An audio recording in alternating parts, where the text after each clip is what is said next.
বিসমিল্লাহির রহমানির রহিম। প্রিয় শিক্ষার্থীবৃন্দ, আজকে তোমাদের হবে নবম অধ্যায় হান্টিং, সিনক্রোনাস মোটরের হান্টিং। সিনক্রোনাস মোটরের হান্টিং কি? সিনক্রোনাস মোটরের লোড যদি হঠাৎ বৃদ্ধি পায় বা হঠাৎ কমে যায়, যদি বেড়ে যায় তাহলে লোড অ্যাঙ্গেল বেড়ে যাবে, মোটরের স্পিড কমার চেষ্টা করবে। আবার যদি লোড কমে যায় তাহলে লোড অ্যাঙ্গেল কমে যাবে এবং মোটরের স্পিড বেড়ে যাওয়ার চেষ্টা করবে। কিন্তু আমরা জানি সিনক্রোনাস মোটর একই স্পিডে ঘুরে, লোড কম হোক বা বেশি হোক স্পিডের কোনো পরিবর্তন হবে না। যার জন্য যখনই লোড বেড়ে যাবে লোড কমার চেষ্টা করবে, কিন্তু লোড কম স্পিড কমার চেষ্টা করবে কিন্তু কম স্পিডে ঘুরতে পারবে না। তখন একটা শব্দ হবে, কাঁপাকাঁপি করবে এবং একটা ঘট ঘট শব্দ হবে। তো এইরকম মোটর যদি কাঁপাকাঁপি করে বা ঘট ঘট শব্দ করে এটাকে বলা হয় হান্টিং। এই হান্টিং এর অসুবিধা কি? হান্টিং এর জন্য মোটর কাঁপাকাঁপি করবে, মোটরের শব্দ হবে, বিয়ারিং নষ্ট হয়ে যেতে পারে, অথবা মোটরের আর্মেচার কয়েল পুড়ে যেতে পারে। এটা বই দেখে বিস্তারিত পড়ে নেবে। হান্টিং এর প্রতিকার কি? হান্টিং এর প্রতিকার বইয়ে দেখো ছবিতে দেওয়া আছে যে ইন্ডাকশন মোটরের মতো সিনক্রোনাস মোটরের পোলের সামনের দিকে খাস কেটে কেটে কেটে কেটে বা ছিদ্রি করে কপার বা অ্যালুমিনিয়ামের বার বসানো থাকবে এবং এই বারের দুই দিকে রিং দিয়ে শর্ট করা থাকবে। এতে হবে কি, ইন্ডাকশন মোটরের মতো স্কুইরেল কেজ তৈরি হবে। স্কুইরেল কেজ যদি তৈরি হয় তাহলে যখন ইন্ডাকশন মোটর ঘুরবে, রোটর সিনক্রোনাস মোটরের রোটর ঘুরবে, তখন এই স্কুইরেল কেজের যে পরিবাহী এখানে কোনো ইএমএফ আবিষ্ট হবে না, কারণ স্টেটরের ফিল্ড যে স্পিডে ঘুরবে রোটর একই স্পিডে ঘুরবে। ফলে এই রোটরের পোল ফেজে যে কপার বা অ্যালুমিনিয়ামের বার আছে এইগুলোতে কোনো ফ্লাক্স পরিবর্তন হবে না, কোনো ইএমএফ আবিষ্ট হবে না। কোনো কারণে যদি হঠাৎ স্পিড কমে যায় বা বেড়ে যাওয়ার চেষ্টা করে তাহলেই এইগুলোতে ফ্লাক্স পরিবর্তন হবে এবং ইএমএফ আবিষ্ট হবে। ইএমএফ আবিষ্ট হলেই হবে কি, এখানে যেহেতু দুই দিকে রিং দিয়ে শর্ট করা আছে, কারেন্ট প্রবাহিত হবে, ফ্লাক্সের সৃষ্টি হবে এবং টর্ক উৎপন্ন হবে। এই টর্ক করবে কি, যদি সিনক্রোনাস মোটরের স্পিড কমার চেষ্টা করে তাহলে তার বিপরীত দিকে টর্ক উৎপন্ন করে মুহূর্তের মধ্যে স্পিড বেড়ে দিবে। আর যদি স্পিড বাড়ার চেষ্টা করে তাহলে টর্ক উল্টো দিকে টর্ক উৎপন্ন করে মুহূর্তের মধ্যে এই স্পিড কমে দেওয়ার চেষ্টা করবে। এইভাবে এই তোমার হান্টিং প্রতিকার করা যায়। এটাকে বলা হয় যে পোল শোতে যে বার বসানো থাকে এটাকে বলা হয় ড্যাম্পার ওয়াইন্ডিং। এই ড্যাম্পার ওয়াইন্ডিং এর সুবিধা হলো যে সিনক্রোনাস মোটর সেলফ স্টার্টিং হতে পারবে এবং চালু হওয়ার সময় যখন চলতে থাকবে ওই সময় ড্যাম্পার তোমার হান্টিংকে প্রতিহত করবে। বই দেখে পড়ে নিও। এরপরে আছে 10 নম্বর অধ্যায়। 10 নম্বর অধ্যায়ে আছে সিনক্রোনাস মোটরের স্টার্টিং মেথড, কিভাবে স্টার্টিং করবে। আমরা জানি সিনক্রোনাস মোটরে দুই ধরনের সরবরাহ প্রয়োজন হয়, একটা হলো এসি এবং আর একটা হলো ডিসি। ডিসি সাপ্লাই দেওয়ার আগে কোথায়? রোটরে, আর এসি সাপ্লাই দিতে হয় স্টেটরে। স্টেটরে এসি সাপ্লাই দিলে স্টেটরে 3 ফেজ এসি সাপ্লাই দিলে স্টেটরে ঘুরন্ত চুম্বক ক্ষেত্রের সৃষ্টি হবে এবং এই মুহূর্তে রোটরে যদি ডিসি সাপ্লাই দেওয়া হয় তাহলে রোটর পোল এবং স্টেটর পোল লকিং এর ফলে স্টেটর চুম্বক ক্ষেত্র যেদিকে ঘুরতেছিল রোটর সেই দিকে ঘুরবে। কিন্তু একটা স্থির যদি থাকে রোটর তাহলে স্থির রোটরকে অত স্পিডে লকিং করে নিয়ে ঘুরাতে পারবে না। যার জন্য করতে হবে কি, রোটরকে আগে ঘুরে নিতে হবে। রোটরকে আগে ঘুরে নিয়ে সিনক্রোনাস স্পিডের কাছাকাছি স্পিডে নিয়ে আসে। এই সময় রোটরে যদি ডিসি সাপ্লাই দেওয়া হয় তাহলে হবে কি, রোটর স্টেটরের ঘুরন্ত চুম্বক ক্ষেত্রের সাথে লকিং হয়ে যাবে এবং রোটর সিনক্রোনাস স্পিডে ঘুরতে থাকবে। তো এইরকম কিছু এই সাপ্লাই কি কি পদ্ধতিতে স্টার্টিং করা হয় তার তালিকা দেওয়া আছে, তালিকাগুলো পড়ে নিও। এরপর 10.2 আছে সিনক্রোনাস 10.2 একই আছে, ডিসি মোটরের সাহায্যে সিনক্রোনাস মোটর চালু করে। তো ডিসি মোটরের সাহায্যে যদি চালু করতে হয়, তো এইরকম একটা চিত্র এটা এখানে দেওয়া আছে তোমাদের। এটা হলো ডিসি মোটর, ডিসি মোটর। এটা হলো সিনক্রোনাস মোটর।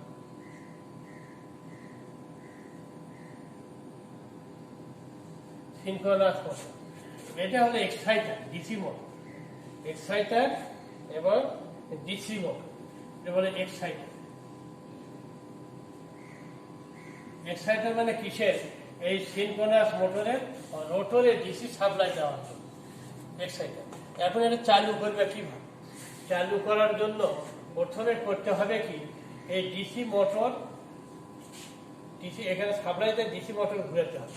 ডিসি মোটরের সাথে এই সিনক্রোনাস মোটর কাপলিং করা আছে, সিনক্রোনাস মোটরের সাথে আবার এই এক্সাইটার কাপলিং করা আছে। যদি এখানে ডিসি সাপ্লাই দেওয়া হয়, তাহলে এটাকেও ঘুরাবে, এটাকেও ঘুরাবে। এটাকে ঘুরালে হবে কি, এখান থেকে ডিসি সাপ্লাই এর রোটরে আসবে, রোটরে আসবে। আর এটা যেহেতু শ্যাফটের সাথে রোটর লাগানো আছে, রোটর ঘুরবে। রোটর ঘুরলে হবে কি, এখান থেকে ডিসি সাপ্লাই রোটরে আসতেছে, রোটরে ফিল্ড উৎপন্ন হচ্ছে। যখন রোটরকে ঘুরানো হবে, তখন রোটর চুম্বক বল রেখা এই সিনক্রোনাস মোটরের আর্মেচার কয়েলকে কর্তন করবে এবং এখানে ভোল্টেজ উৎপন্ন হবে। এই ভোল্টেজকে বাইরের 3 ফেজ এসি সাপ্লাইয়ের সাথে সিনক্রোনাইজ করতে হবে 1 ডার্ক অ্যান্ড 2 ব্রাইট ল্যাম্প পদ্ধতিতে। যদি সিনক্রোনাইজ না করা হয়, তাহলে এখানে সাপ্লাই দিলেই এখানে দুর্ঘটনা ঘটবে। অর্থাৎ যদি ফেজ সিকোয়েন্স একই না হয়, ফ্রিকোয়েন্সি একই না হয়, তাহলে এখানে সাথে সাথে এটাও পুড়ে যেতে পারে, বা এই লাইন সিস্টেমটাই পুড়ে যেতে পারে। যার জন্য এটাকে করতে হবে কি, সিনক্রোনাইজ করতে হবে। আর এই যে ডিসি মোটর, এটার স্পিড কম বেশি করার ব্যবস্থা থাকে। তো সিনক্রোনাইজ যখন এটাকে চালু করা হবে, এটা ঘুরবে, এটার ডিসি সাপ্লাই এর রোটরে পাবে, রোটরে চুম্বক ক্ষেত্রের সৃষ্টি হবে, রোটর ঘুরতেছে, স্টেটরে পরিবাহীগুলোকে এই ফিল্ডের চুম্বক বল রেখা কর্তন করবে, ভোল্টেজ উৎপন্ন হবে।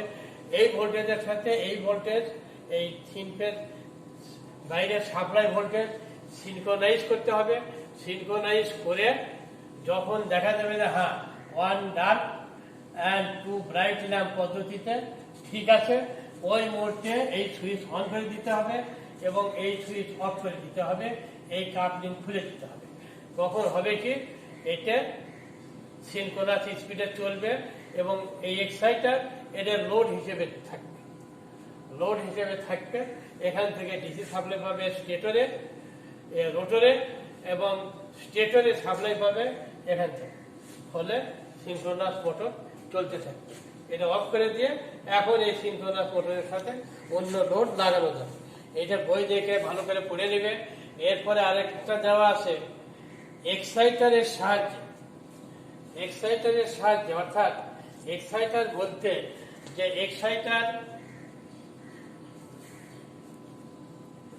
এক্সাইটার দিয়ে এটাকে চালু করা হবে। আবার চালু যখন হয়ে যাবে, তখন ওইটা আবার ওখান থেকে আবার ডিসি সাপ্লাই পাবে এর রোটরে। যেমন তোমাদের বইয়ের 169 পৃষ্ঠায় আসে, এই দেখো যে এইটা হলো, এটা দেওয়া আছে 3 phase synchronous motor, 3 phase synchronous motor.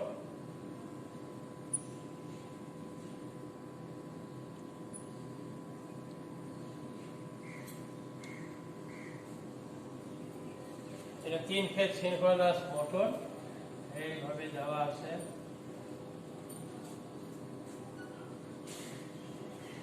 তিন ফেজ সিনক্রোনাস মোটরের এইখানে দেওয়া আছে।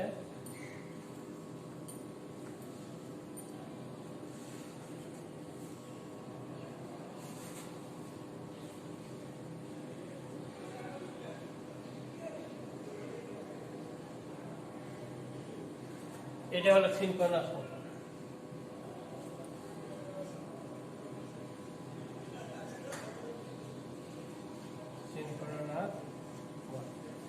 সিনক্রোনাস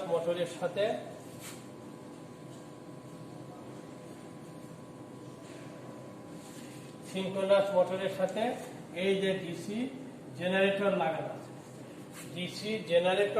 লাগানো আছে, এই সিনক্রোনাস মোটর থেকে এখানে সাপ্লাই দেওয়া থাকবে। এটা ডিসি সাপ্লাই দেওয়ার ব্যবস্থা থাকবে। আর এখানে 3 ফেজ সাপ্লাই যে নিচে দেওয়া আছে, 3 ফেজ সাপ্লাই, ডিসি সাপ্লাই দেওয়ার ব্যবস্থা থাকবে এখান থেকে, অর্থাৎ সিনক্রোনাস মোটরের রোটরে এখান থেকে ডিসি সাপ্লাই পাবে। আবার এইখানে বাইরে থেকে সাপ্লাই দেওয়া আছে, বাইরে থেকে সাপ্লাই দেওয়া আছে, ডিসি সাপ্লাই দেওয়া আছে এরকম। অর্থাৎ হবে কি, প্রাথমিক অবস্থায় বাইরে থেকে ডিসি সাপ্লাই এখানে দেওয়া হবে, দিলে এটা ডিসি মোটর হিসেবে চলবে এবং এটাকে নিয়ে ঘুরবে, ঘুরতে ঘুরতে যখন সিনক্রোনাস স্পিডের কাছাকাছি আসবে ওই মুহূর্তে এটা অফ করে দিবে, এখানে 3 ফেজ সাপ্লাই দিবে, এই সুইচ অন করবে। তাহলে হবে কি, ওই মুহূর্তে প্রথমে আমরা সাপ্লাই দিয়ে ডিসি মোটর হিসেবে চালালাম, এরপর যখনই ঘোরানোর পর যখন এটা অফ করে দেওয়া হবে, এখানে 3 ফেজ সাপ্লাই দেওয়া হবে, এটা অন করা হবে, তখন এটা সিনক্রোনাস স্পিডে ঘুরবে এবং এটা ডিসি জেনারেটর হিসেবে কাজ করবে। অর্থাৎ প্রাথমিক অবস্থায় ডিসি মোটর হিসেবে কাজ করবে, পরবর্তীতে ডিসি জেনারেটর হিসেবে কাজ করবে। প্রাথমিক অবস্থায় বাইরে থেকে ডিসি সাপ্লাই দিয়ে মোটর হিসেবে চালাতে হবে এবং সিনক্রোনাস মোটরের রোটরকে একটা সিনক্রোনাস স্পিডের কাছাকাছি স্পিডে ঘুরে নেওয়া হবে। ঘুরে নেওয়ার পর এখানে 3 ফেজ সাপ্লাই দিবে এবং এটা অন করে দিবে, এটা অফ করে দিবে, সাথে সাথে এটা সিনক্রোনাস মোটরের মতো চলতে থাকবে। এরপরে আছে পনি মোটরের সাহায্যে। পনি মোটর বলতে যে ছোট 3 ফেজ বা সিঙ্গেল ফেজ ইন্ডাকশন মোটর, সেটা দিয়ে এটাকে ঘুরে নেওয়া হবে, এটাকে ঘুরে নিয়ে এই সিনক্রোনাস মোটরকে ঘুরে নিয়ে যখন নির্দিষ্ট স্পিডের কাছাকাছি আসবে তখন এর স্টেটরে 3 ফেজ এসি সাপ্লাই দিবে এবং রোটরে ডিসি সাপ্লাই দিলেই এটা সিনক্রোনাস মোটর হিসেবে চলতে থাকবে। বই দেখে বিস্তারিত পড়ে নেবে। 10.3-এ সিনক্রোনাস মোটর এবং ইন্ডাকশন মোটরের তুলনা, এই তুলনা বই দেখে পড়বে।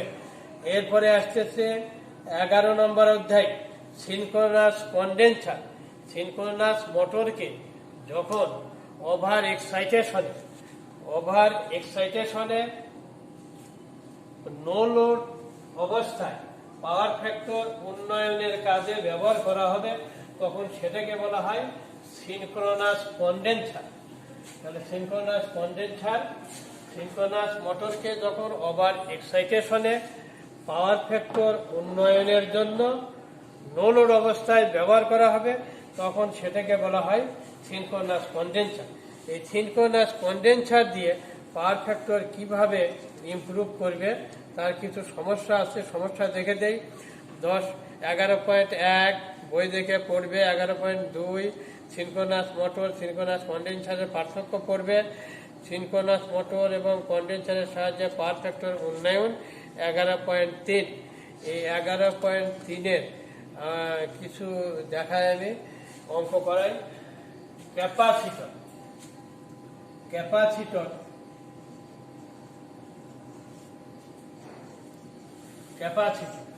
আমরা ধরে নিলাম একটা ক্যাপাসিটর, এর 2 প্রান্তে 220 ভোল্ট সাপ্লাই দেওয়া আছে, এর ভিতর দিয়ে 20 অ্যাম্পিয়ার কারেন্ট প্রবাহিত হবে।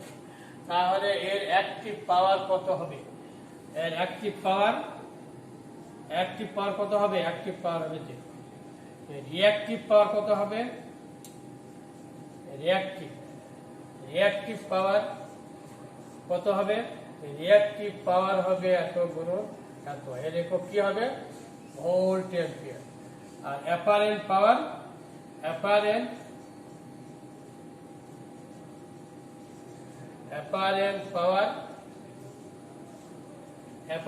কি হবে? অ্যাপারেন্ট পাওয়ারও এটাই হবে।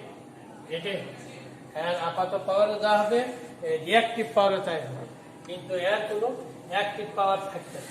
এখন অ্যাক্টিভ পাওয়ার থাকবে না, এই রিঅ্যাক্টিভ পাওয়ার কি হবে? লিডিং হবে, কারণ আমরা জানি ক্যাপাসিটরের কারেন্ট ভোল্টেজের 90 ডিগ্রি সামনে থাকে। তো শুধু এর কাজ হবে শুধু লোডের ল্যাগিং রিঅ্যাক্টিভ পাওয়ার এটাকে কমানো। কিছু সমস্যা আমি দেখে দিই, যেমন এখানে আছে 184 পৃষ্ঠার 4 নম্বর, 184 পৃষ্ঠার 4 নম্বর। এখানে দেওয়া আছে একটি শিল্প কারখানায়, 4 নম্বর, একটি শিল্প কারখানায় পাওয়ার ফ্যাক্টর দেওয়া আছে, cos phi1 সমান দেওয়া আছে 707। এটা ল্যাগিং দেওয়া আছে। এরপরে বলছে ল্যাগিং পাওয়ার ফ্যাক্টরে এত কেভিএ লোড নেয়, তাহলে এর সমান হচ্ছে এইরকম কেভিএ এত। ওই কারখানায় 90% দক্ষতা, 90% দক্ষতা এবং এত হর্স পাওয়ার এর একটা সিনক্রোনাস মোটর স্থাপন করা হয়, ফলে পাওয়ার ফ্যাক্টর ইমপ্রুভ হয়ে cos phi2 সমান হয়ে গেল এই 0.937। এত ল্যাগিং, এত পাওয়ার ফ্যাক্টর ইমপ্রুভ হয়ে এত হয়ে গেল। এখন বলছে যে সিনক্রোনাস মোটরের পাওয়ার ফ্যাক্টর কত, যে সিনক্রোনাস মোটর এখানে লাগানো আছে এত দক্ষতার, এত হর্স পাওয়ারের, এর ইনপুট পাওয়ার কত হবে, আর কারখানার নতুন কেভিএ কত হবে। আমি এখন এই ভেক্টর বা চিত্র দিয়ে দেখা দিই, তাহলে যাতে তোমরা নিজেরা ক্যালকুলেশন করে। এইদিকে হবে অ্যাক্টিভ পাওয়ার, এইদিকে হবে রিঅ্যাক্টিভ পাওয়ার, এইদিকে হবে আপাত পাওয়ার। এটা কি? যদি ল্যাগিং পাওয়ার ফ্যাক্টর হয়, যদি লিডিং পাওয়ার ফ্যাক্টর হয়, এইদিকে হবে অ্যাক্টিভ পাওয়ার, এইদিকে হবে রিঅ্যাক্টিভ পাওয়ার, এইদিকে হবে আপাত পাওয়ার। এটা কখন? যদি লিডিং পাওয়ার ফ্যাক্টর হয়, লিডিং পাওয়ার ফ্যাক্টর। আর ল্যাগিং হলে এইরকম। তো এখানে আমাদের দেওয়া আছে এইরকম, এই phi1 দেওয়া আছে, আমরা ধরে নিলাম এটা এ, এটা বি, এটা সি। এটা হলো এ বিটা অ্যাক্টিভ পাওয়ার, বি সিটা রিঅ্যাক্টিভ পাওয়ার, আর এ সিটা অ্যাপারেন্ট পাওয়ার, আপাত পাওয়ার। তো এটা হলো কারখানা। তাহলে কারখানার এস এটা দেওয়া আছে, এখানে আমাদের দেওয়া আছে, তাহলে এসি সমান এত এত কেভিএ। তাহলে এ বি কত হবে? এ বি সমান হবে এই এসি গুণন 0.707। তখন এটার একক হবে কিলোওয়াট, কিলোওয়াট হয়ে যাবে। এখান থেকে cos phi1 এত, তাহলে এখান থেকে তুমি phi1 এর মান বের করে নেবে। অতএব phi1 সমান কত হবে? phi1 সম্ভবত 45 ডিগ্রি হবে, বা যা হয়ে ভাগ হবে এটা হবে। তাহলে এটা হয়ে গেল এইটা। বিসি কত হবে? বিসি সমান হবে এই এসি গুণন সাইন phi1। এটার একক হবে কেভিএ আর। এই কটা বের করতে হবে, এই কটা দেওয়া আছে পাবে।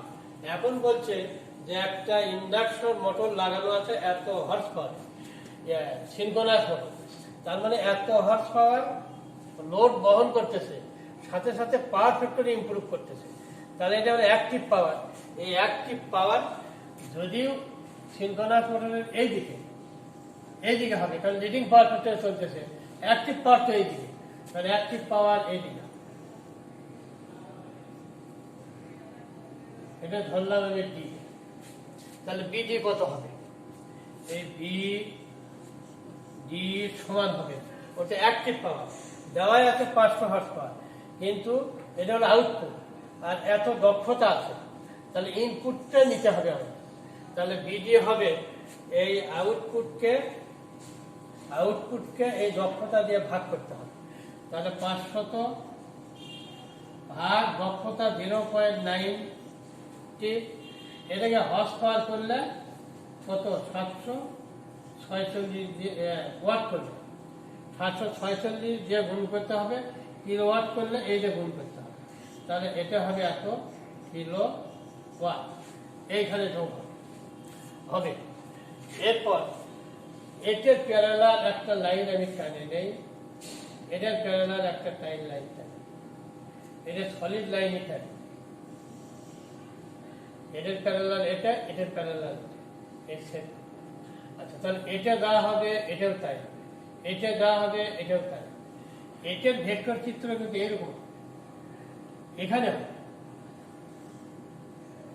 এইরকম, এইদিকে এইটুকু হলো এইটা, এইটা কত হবে, এটা কত হবে, এইটা দেওয়া হবে, এটা উপর দিকে, এটা নিচের দিকে। যদি এটা বড় হয়, এটা ছোট হয়, তাহলে বড়টার থেকে ছোটটা বাদ যাবে।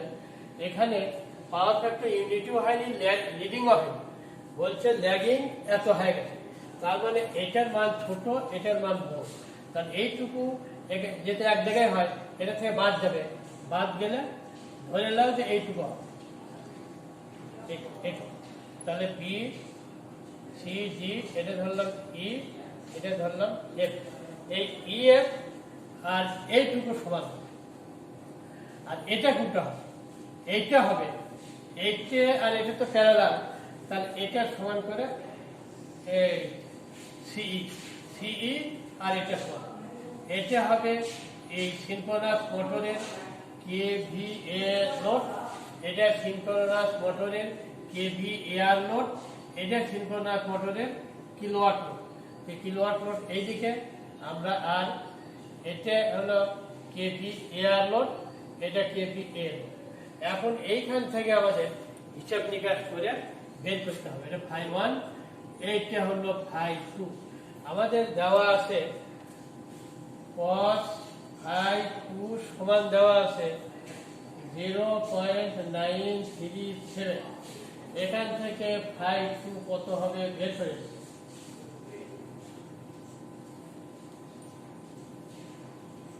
এটা বের করে দিই, ফাই 2 মান হয়, ফাই 2 হয়ে গেল। এখন আমাদের বের করতে হবে এইটুকুর মান আমরা বের, এইটুকু, অথবা এই ফাইভটা আমাদের জানা আছে, এইটা জানা আছে, এইটাকে যদি আমরা cos ফাই 2 দিয়ে ভাগ করি, তাহলে এই কারখানার মোট কেভিএ হবে, কারখানার নতুন কেভিএ কত বলছে, তাহলে কারখানার নতুন কেভিএ হলো এইটা, এই। তাহলে এখন তুমি লিখতে পারো যে কারখানার খ নম্বর কিন্তু আমি হয়নি, কারখানার নতুন কেভিএ সমান এই কিলোওয়াটকে পাওয়ার ফ্যাক্টরতে ভাগ দিলেই কেভিএ হবে। কিলোওয়াট কত, একটা আছে এবি যোগ বিডি, এটার মান যা হয় সেটা লিখতে ভাগ করবে 0.937, এত কেভিএ, এটা খ নম্বর হয়। আর ক নম্বর বলছে যে সিনক্রোনাস মোটরের পাওয়ার ফ্যাক্টর কোণ, সিনক্রোনাস মোটরের এইটা হবে পাওয়ার ফ্যাক্টর কোণ, সেটা এইটা, এটা আর এটা একই, তাহলে এটা আমরা থিটা দিই। এটা বের করতে হলে আমাদের এটা জানতে হবে আর এটা জানতে হবে, অথবা এটা জানতে হবে, এটা জানতে হবে, যে কোনো দুই বাহু জানলেই আমরা এটা বের করতে পারবো। ভালো, তাহলে এখন কিভাবে বের করব, এইটুকু আমাদের জানা হয়ে গেল, এটাও জানা হয়ে গেল, এটা আমাদের বের করা দরকার। এইটা বিডি, কি ডিই, এই ডিই সমান হবে, ডিই সমান হবে এই এই কে এই কোণের কোসাইন মান দিয়ে গুণন করলে এটি হয়, আর এই কে এই কোণের সাইন মান দিয়ে গুণন করলে ডিই হয়। তাহলে হবে এই যা ছিল এই এখানে বের করতে হবে, এটা এটাই হলো এই গুণন সাইন ফাই 2, সাইন ফাই 2 কোথায় পাবে, এখান থেকে ফাইটুর মান বের করবে, করলে সাইন ফাইটুর, তাহলে এটা হয় না। এটা যখন পাবে তখন এই বিসির থেকে এটা বাদ দিলে কিন্তু এটা পাওয়া যাবে, এটা পাওয়া যাবে, এটা পাওয়া যাবে, এটা পাওয়া যাবে। এটা এটা কত হবে তাহলে এই EF সমান হবে না এই BC বিয়োগ এই জায়গা DE, তাহলে এটা পাওয়া, এটা পাওয়া, এটা আমরা জানি। বিডি আমরা জানি, বিডি কোথায় বের করতে আমরা, এই যে বিডি এখানে গুণন করে বের করতে, তাহলে এটা আমরা জানি, এটাও আমরা জানি, এটাও আমরা জানি। এখন তুমি সরাসরি যদি বের করতে পারো পারবে, না হলে এটা বের করে তারপরে যদি করো তাও হবে। এটা যদি তুমি বের করতে চাও, এটা হলো সিনক্রোনাস মোটরের কেভি, এটা হলো সিনক্রোনাস মোটরের কিলোওয়াট লোড, এটা হলো রিয়াক্টিভ লোড, এটা হলো আপাতত। যে আপাতত যদি বের করতে চাও তাহলে সিই বের করা তো কঠিন না, সিই সমান √, এটার উপর স্কোয়ার যোগ এটার উপর স্কোয়ার, তাহলে EF এর উপরে স্কোয়ার যোগ CF। CF মানে কি, CF ও যা এই BD তাই, BD CF যা BD তাই, তাহলে CF এর উপরে CF সমান BD, এটা হয়ে গেল। তাহলে এটা কাজে এখন এইটার মান কত হবে না, এখন লেখটা অতএব সিনক্রোনাস মোটরের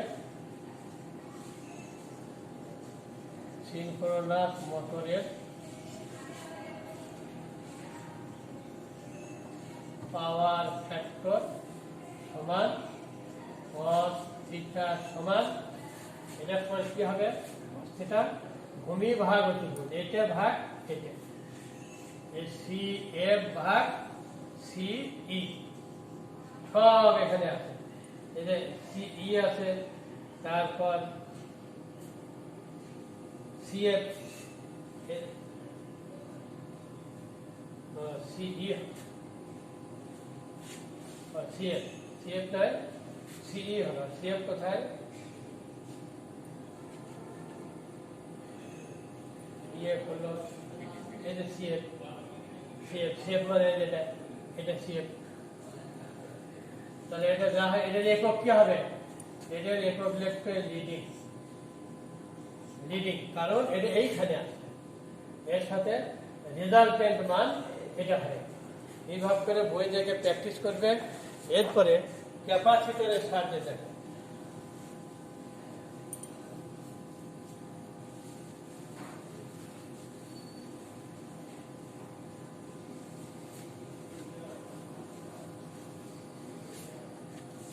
ক্যাপাসিটরের সাহায্যে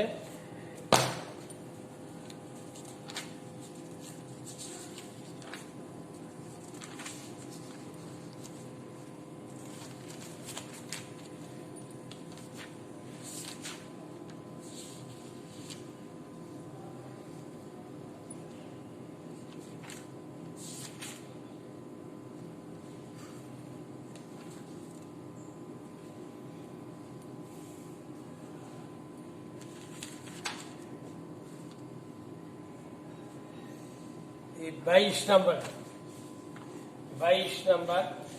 নম্বর বলা আছে 3 ফেজ 50 সাইকেল পার সেকেন্ড, এত অশ্বশক্তি 440 ভোল্ট ইন্ডাকশন মোটর, এত ল্যাগিং পাওয়ার ফ্যাক্টরে, এত কর্মক্ষমতায় কাজ করছে, কত মাইক্রোফ্যারাডের 3টি ক্যাপাসিটর, ডেল্টা সংযোগ করলে এত ল্যাগিং এ উন্নতি হবে। আমি ডেল্টাটাও দেখে দেই, স্টারটাও দেখে দিই, ডেল্টায় করলে কত হবে, স্টারে করলে কত হবে।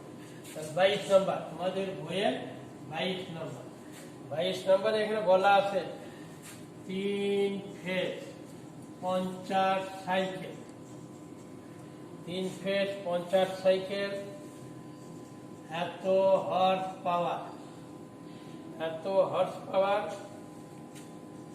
440 ভোল্ট, 0.86 ল্যাগিং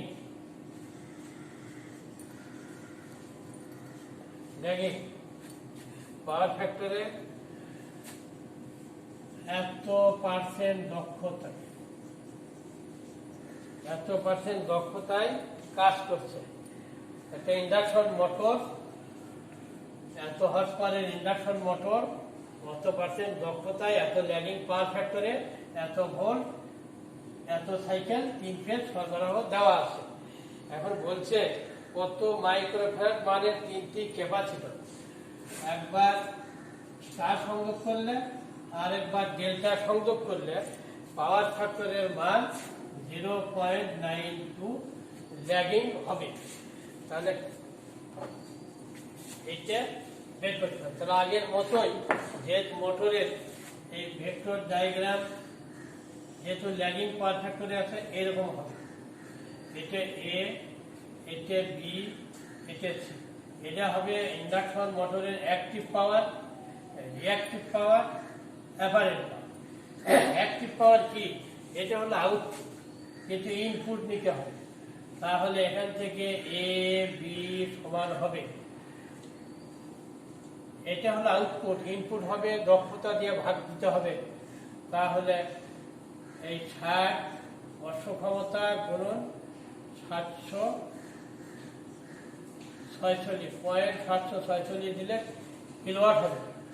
এটাকে 0.8 দিয়ে ভাগ দিতে হবে, এত কিলোওয়াট হবে ইনপুট। এটাই হবে এবি। এরপর cos phi1, এই phi1 এইটা দেওয়া আছে 0.86, এত ল্যাগিং। তাহলে হচ্ছে phi1 এর মান বের করে নেবে। phi1 সম্ভবত 30 ডিগ্রি বা যাই হোক হবে, phi1 বের করে নেবে। phi1 যদি বের করে নাও তো এটা কত হবে না, এসি। এসি সমান হবে না এই এ বি ভাগ cos phi1। এরপর বিসি কত হবে না, বিসি সমান হবে না এসি সাইন phi1। এটা হয়ে গেল। এইগুলো এই বাহু, এই বাহু, এই বাহু বের করা হয়। এখন বলতেছে যে পাওয়ার ফ্যাক্টর 0.92 হবে। cos phi2 সমান 0.92 হতে হবে। এই যদি হয় তাহলে কোন কি হবে, কমে যাবে নি, এইরকম রিঅ্যাক্টিভ পাওয়ার কমে। এইটুকু ধরলাম আমরা phi2, আর এইখানে ধরলাম একটা অক্ষরতে ধরলাম ডি। পাওয়ার ফ্যাক্টর ইমপ্রুভ হয়ে গেল। ইমপ্রুভ হয়ে গেল। ক্যাপাসিটর যে পাওয়ার গ্রহণ করবে সেটা ক্যাপাসিটর কিন্তু অ্যাক্টিভ পাওয়ার গ্রহণ করবে না, শুধু রিঅ্যাক্টিভ পাওয়ার গ্রহণ করবে। সেই রিঅ্যাক্টিভ পাওয়ারের মান হবে এতটুকু। ক্যাপাসিটর এই পরিমাণ পাওয়ার গ্রহণ করবে। তো এখন আমাদের এইটা কত, এইটা আমাদের হবে যে বি ডি। এইটা আছে, এখান থেকে phi2 আমাদের বের করে দিতে হবে। cos inverse 0.92 phi2 বের করতে হবে। তাহলে বিডি সমান কত হবে নি, বিডি সমান হয়ে যাবে নি এই বিডি। এতে অ্যাক্টিভ পাওয়ার আছে, অ্যাক্টিভ পাওয়ার কত দেওয়া আছে, এটা এটাকে cos phi2 দিয়ে ভাগ করতে হবে, গুণন sin phi2 দিয়ে গুণন করতে হবে। তাহলে হবে এইটুকু বিটি। এত না করে এটা আমরা এইভাবে লিখতে পারি, এ বি গুণন tan phi। করা যায় করে আমরা এটা বের করব, বিডি বের করব। বিডি বের করার পর আমরা সিডি বের করি। এই সিডি তাহলে হবে যে সিডি, বিসি আমাদের বের করাই আছে আগে এনে বিসি বের করতো। তাহলে এই বিসি বিয়োগ এই বিডি, এটা এই সিডি বের করি। এই সিডিটা বের করে নিই, সিডি ক্যাপাসিটরের গৃহীত পাওয়ার হয়। তাহলে এটা যখন বের করে দেয়, এটা বের হয়ে গেল, এই পরিমাণ পাওয়ার ক্যাপাসিটর গ্রহণ করবে। এটা কয় ফেজ? 3 ফেজ। ক্যাপাসিটরও 3 ফেজ লাগাতে হবে। ক্যাপাসিটর বলছে যে একবার ডেল্টা সংযোগে আর একবার স্টার সংযোগ, যে সংযোগে হোক এখন তাহলে এই পরিমাণ পাওয়ার আসবে। তাহলে ক্যাপাসিটরের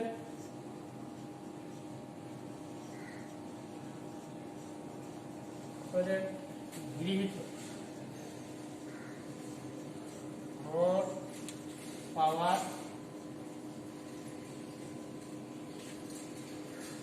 সমান এটার মান যেটা হবে সিডি, এটা লেখক হবে কি KVAR আর এরপরে হবে না ক্যাপাসিটরের প্রতি ফেজে গৃহীত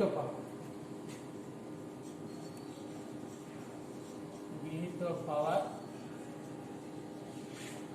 সমান এই সিডি কে 3 দিয়ে ভাগ দিতে হবে। তাহলে এক ফেজের গৃহীত পাওয়ার হয়। এখন ডেল্টা সংযোগ করলে কি হবে, স্টার সংযোগ করলে কি হবে? তাহলে প্রথমে আমরা দেখাই ডেল্টা সংযোগ।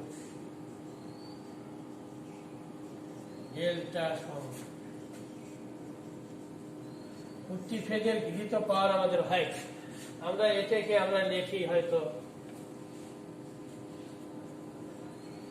PR, একটা অক্ষর দিয়ে লিখি গৃহীত পাওয়ার PR। তাহলে ডেল্টা সংযোগের ক্ষেত্রে এটা প্রতি ফেজের গৃহীত পাওয়ার PR সমান কি হবে, প্রতি ফেজের ভোল্টেজ গুণন প্রতি ফেজের কারেন্ট। তাহলে প্রতি ফেজের ক্যাপাসিটরের কারেন্ট আবার কি, VP ইন্টু এই VP ভাগ X, এই তো। তাহলে এটা আবার হবে যে VP ইন্টু VP ভাগ 1 ভাগ ওমেগা সি, তাহলে 2πfc। তাহলে কি আসবে, এটা এরকম আসবে ভিপির উপরে স্কয়ার ইন্টু 2πfc এরকম আসবে। তার মানে এই প্রতি ফেজের গৃহীত পাওয়ার এইটা সমান এই ভিপির উপরে স্কয়ার গুণন 2 এত। তাহলে এখান থেকে সির মান কত হবে, অতএব সি সমান হবে নি PR। PR মানে কি, প্রতি ফেজের গৃহীত পাওয়ার ভিপি, আচ্ছা ভিপি প্রতি ফেজের ভোল্টেজ 2πfc। এখন PR এর মান যা হয় এখানে বসে দিবে। ভিপির মান কত হবে, এখানে দেওয়া আছে 440 ভোল্ট। এটা কি লাইন ভোল্টেজ, ডেল্টা সংযোগে লাইন ভোল্টেজ ফেজ ভোল্টেজ সমান নাকি? তাহলে এখানে 440 ভোল্টের উপরে স্কয়ার গুণন 2 গুণন 3.14 গুণন 50, এটা হবে এরকম হবে। এখন এইটা হিসাব নিকাশ করবে, হিসাব নিকাশ করে এটা KVAR আছে, তাহলে এটাকে অবশ্যই এটা দিয়ে গুণন দিতে হবে, দিলে যেটা হবে সেটার একক হবে ফ্যারাড।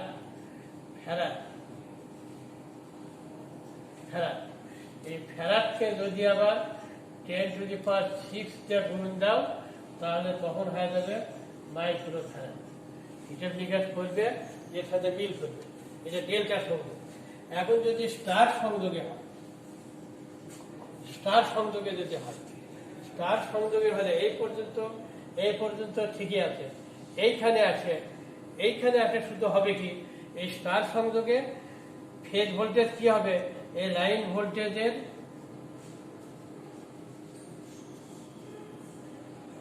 √3 কম হবে, এটার উপরে স্কয়ার।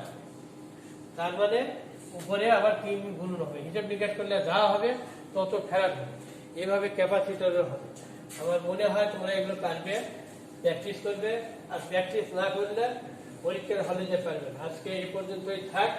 যদি অঙ্কের কোনো সমস্যা হয় তাহলে আমাকে কল দিয়ে জানাবে, আগামী ক্লাসে সেটা দেখানো হবে।